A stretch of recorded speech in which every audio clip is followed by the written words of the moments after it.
researcher. And I'm Judy, the athlete, and we're here to help you better your best.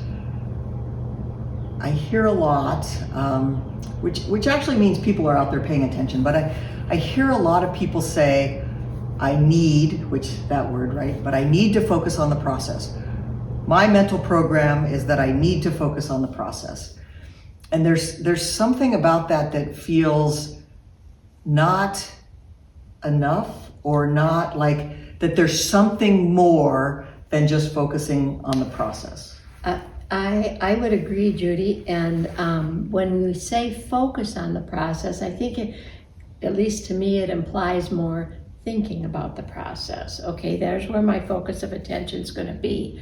But I think what's really important is that you feel your way through the process and not just think your way through, because we can think a lot of good things, and it doesn't mean it's going to happen, but when you incorporate feel in the subconscious mind, it's very different. Now, thinking can be very helpful, thinking your way through your routine, let's say, to fill this up with something good, especially if it's high stress or high importance, and you've got a lot of spare capacity because of adrenaline and everything. It can be used, thinking about it, to fill this up with something other than doubt or fear or any of those things. So I agree, and I think when you say that, that's what makes me think about it's not quite enough, because if I go back to when I would get into a place, I knew what was really important is that I could feel it, that I could feel those pieces of the process, or whatever you want to call it, that got me to the finish. Right.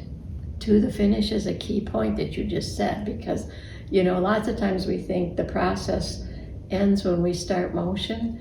To me, the process ends when you finish motion. Right. Right. And there's a very specific feel to that.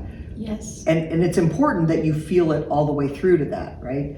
Because each piece of feel in that sort of spectrum determines the finish, to me. Yeah, it is absolutely critical. So, as important as the process is, which it is, if we can do it in think mode when it serves us to do it that way, but for sure to do it in feel mode, I think you'll be so much more successful.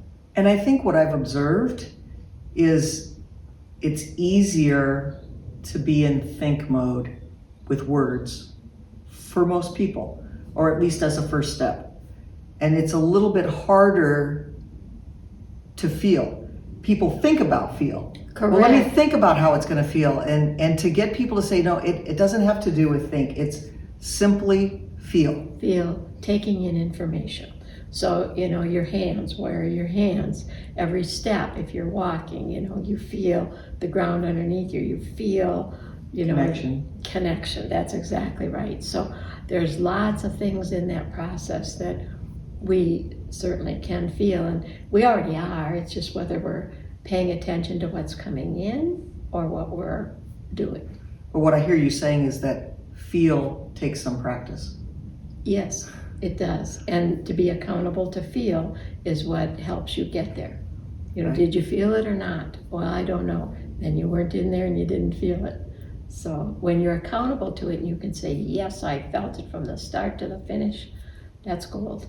So I guess our challenge for the week is to feel yourself through the process. Correct.